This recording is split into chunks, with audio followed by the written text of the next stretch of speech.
इयत्ता 10वी जलसुरक्षा, घटक 4 जलगुणवत्ता, प्रकरण 1 जलशुद्धीकरण आणि सांडपाणी व्यवस्थापन.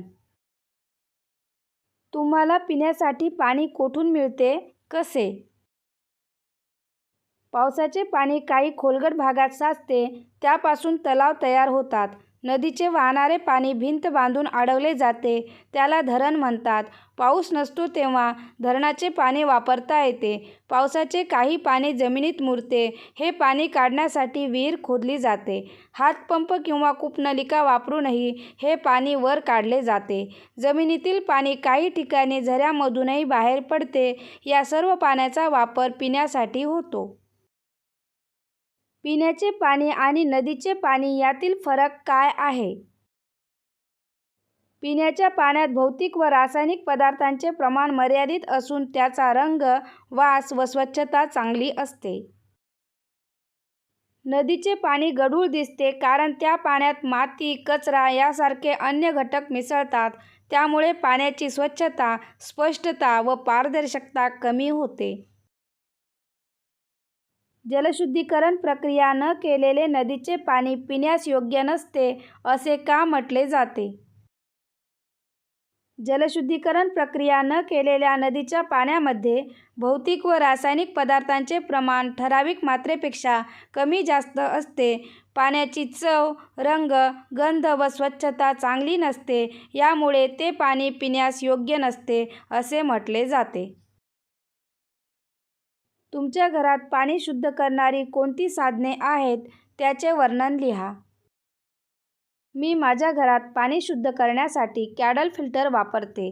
घरात येणारे पाणी कमी दूषित आणि योग्य प्रमाणात खनिजे असणारे असते, म्हणून मी कॅडल फिल्टरचा वापर करते.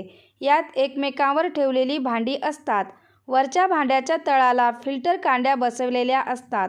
वरच्या भांड्यात असलेले पाणी फिल्टर कांड्यामधून गाळले जाते. त्यावेळी पाण्यातील गढूळपणा काढून टाकला जातो. तसेच क्लोरीनचे प्रमाण कमी होते. मात्र या कांड्या वारंवार स्वच्छ कराव्या लागतात. कांड्यांच्या बाह्य पृष्ठभागावरील मातीचे चिकटलेले कण काढून टाकले जातात. तसेच ती काही वेळ उकळत्या पाण्यात बुडवून ठेवतात. त्यामुळे सूक्ष्म छिद्रे मोकळी होतात आणि पाणी गाळण्याची क्रिया चांगली होते. जलशुद्धीकरणामध्ये कोणकोणते महत्त्वाचे टप्पे राबविले जातात? जलशुद्धीकरणाचे महत्त्वाचे टप्पे: पाण्याच्या स्रोतापासून पाणी उपसा करणे, पाण्यात वायू मिसळणे, किलाटण, कणसंकलन, अवसादन, वालुकाश्म जलगाळणी, रोगजंतुनाशन. अतिनील किरणांद्वारे पाणी शुद्धीकरण करण्याचे फायदे व तोटे काय आहेत? फायदे: अतिनील किरणांचा वापर केलेल्या पाणी शुद्धीकरण यंत्रात पाण्यातील धूलिकण, बारीक रेती किंवा कचरा दूर केला जातो. चव आणि वास चांगला केला जातो. जीवाणू आणि विषाणू मारले जातात. तोटे: पाण्यातील फक्त जीवाणू व विषाणू मारले जातात. पाण्यातील मूळ खनिजावर कोणताही परिणाम होत नाही. या पद्धतीत पाण्यातील मारले गेलेले जंतू पाण्यातून बाहेर काढून टाकले जात नाहीत. ते पाण्यातच शिल्लक राहतात.